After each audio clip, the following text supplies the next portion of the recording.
President Trump is wrapping up a high-stakes summit with Chinese President Xi Jinping in Beijing.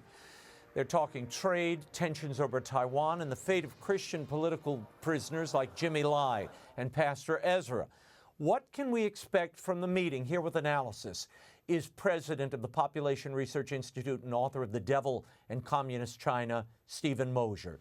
Steve, before the summit, some were suggesting Trump would arrive in Beijing weakened by the Iran conflict, hamstrung by the Supreme Court's tariff ruling. You saw it very differently. You wrote that America, not China, would negotiate from a position of strength. Is that what you've seen as this visit wraps up? Oh, absolutely. From the welcoming ceremony, where they literally rolled out the red carpet, you can see the respect that the Chinese Communist Party, and particularly its leader, Xi Jinping, is showing to our president, Donald Trump. And I think that Trump, on the other hand, knows that he's in a position of strength. Why? Because he has weakened China's foothold in Latin America. Their entities are gone from the Panama Canal. Their proxy in Venezuela is now working closely with us. And they're about to lose, I believe, Cuba as a Chinese proxy in the Caribbean. Then you look at the Middle East, you see Hezbollah and Hamas on their heels. You see the Iranian situation is still unfolding. But what has happened now is that 9 years into Trump's dealing with Xi Jinping, he knows exactly who he's dealing with, and so does Xi. So I think that Xi will be hard-pressed not to help solve the situation in the Strait of Hormuz. He's already said that he wants the Strait open and that he doesn't want tolls to be charged. So if China gets on board with a phone call to Tehran, telling the rump Iranian regime that they can no longer expect support from China, I think the conflict will end very, very soon. Chinese espionage remains a sticking point, and I'm sure it will come up during the meeting or has come up. I'm thinking of those two cases, the one in Manhattan, in Chinatown, where a naturalized U.S. citizen, Harry Liu, was convicted of running a secret Chinese police outpost at the direction of Beijing. And in Arcadia, California, Mayor Eileen Wang resigned after pleading guilty to acting as an illegal Chinese government agent. She was spreading Beijing's propaganda through community news sources, Steve. How deep do these networks run? Well, there were 8,000 front groups in the United States 25 years ago. I know that because I worked with Congressman Chris Cox on the Cox Commission. That number is probably 80,000 now. There are a tremendous number of people who have been in one way or another compromised by the Chinese Communist Party. We even had the vice presidential candidate of one of our major political parties going to China, taking groups of young impressionable students there, Tim Walz, for years. And the trips were being paid for in part by the Chinese Communist Party. So the penetration runs deep. We're an open society, so it's hard to defend against that. And we cannot expect China to rein in these activities. They have many secret police stations in the United States, in Canada, in Western countries. And they also have many Eileens, people working their way up as city councilors, as mayors and so forth, who do their bidding in return for campaign contributions or other benefits. But we have to impose absolute reciprocity. If they want to run a newspaper or have a radio station here, which they do, we need to have a newspaper or radio station in China. Since the Communist Party will never allow that, reciprocity means we get to shut those things down. But we've always got to be on the alert. We just found another illegal biolab in the United States, for goodness sake. How many more of those are there? So we've got to be on our guard. We've got to be alert. And I think the FBI now is doing a very good job at rooting this out. President Trump did not travel to Beijing alone, Steve. He brought along roughly a dozen of America's most powerful CEOs, Elon Musk of Tesla, Jensen Huang of NVIDIA, Tim Cook of Apple among them. All of these companies have deep interest in the Chinese market. Today, the U.S. Commerce Department approved up to 75,000 of NVIDIA's advanced H200 chips for sale to Chinese tech giants. I thought this was a national security issue, Steve. Well, it certainly is a national security issue, and it goes beyond NVIDIA to Taiwan, of course, which manufactures most of the chips that the world needs, and which is one reason why we need to ensure that Taiwan remains independent. NVIDIA is constantly moving from one generation of chips to another. And so I think the cutting edge technology is a little beyond what we're going to sell to China. I'm surprised a little bit by the sale. And I wonder, Raymond, if there isn't a backdoor in the chips that enable us to access them remotely at some point in the future. I don't know that to be the case, but that would be one Hmm. justification for approving the sale. Um, Yeah. the other is that that China remains dependent on the United States to continue to make advances in AI and robotics. And by supplying them with medium level rather than the cutting edge chips, we can control and monitor what they're doing in that regard.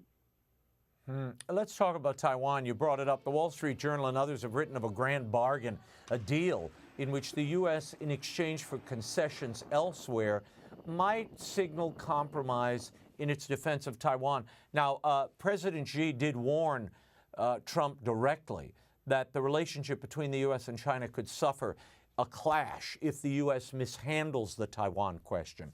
But Secretary Rubio says there's no change in the U.S. position. What do you see?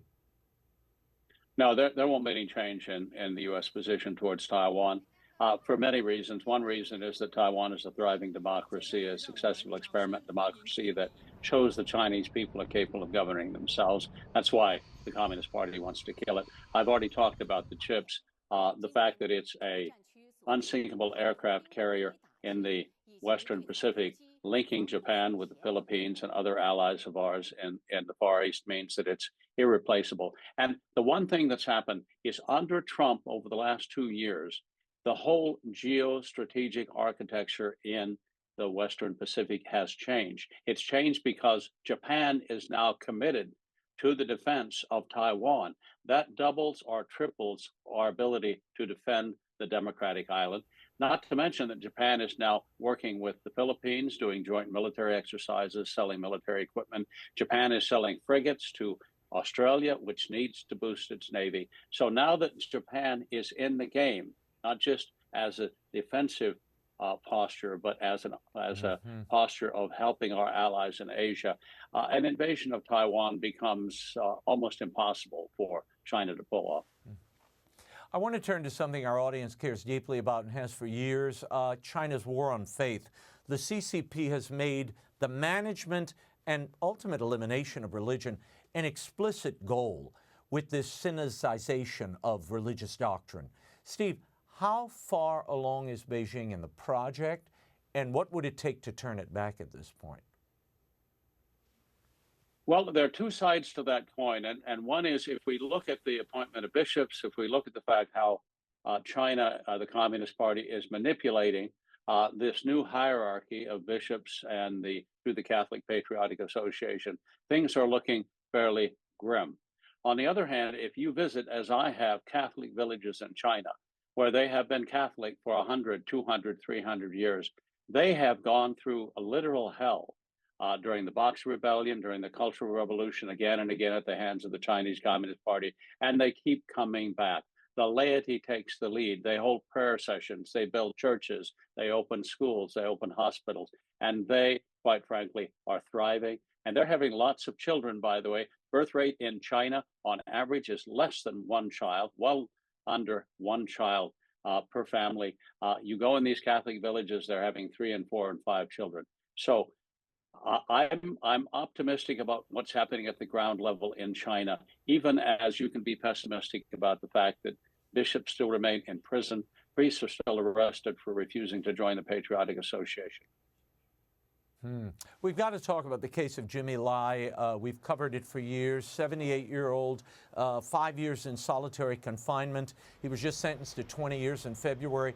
President Trump has repeatedly said he will raise Jimmy Lai's case with Xi directly. Is mentioning Lai enough? What will it take, do you think, to release him? Well, I think we have a long history here of Chinese leaders releasing political prisoners in response to American requests as a goodwill gesture. And to a degree, I think that the Chinese Communist Party actually arrests high-profile Christians and Catholics just for the purpose of using them as bargaining chips in negotiations, quite frankly, so they can make a seemingly magnanimous gesture and obtain concessions from us. So I think Jimmy Lai is coming home. Coming home is Great Britain, of course. He's a British citizen. Coming to the United States, coming to Great Britain. I think that some other people will be freed as well. I'd be very surprised if that didn't happen as a result of this trip. Well, from your mouth to God's ears. And finally, what do you think Xi got out of this meeting? I know what Trump wants out of it. He'll probably get agreement on trade and billions of dollars in exchange. What does Xi get?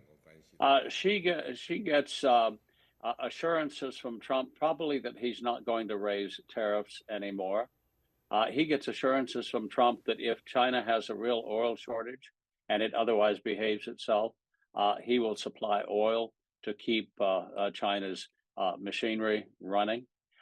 He has assurances that the situation that China finds itself in, with a collapsed real estate market, with a dying population, literally a population filling more coffins and cradles each year, that the United States is not going to make his dismal situation in China worse than it already is. China is, quite frankly, facing collapse. The stock market is stagnant. Home prices are back where they were in 2005, 20 years ago. The Chinese GDP is now less than 2/3 of the United States GDP and falling.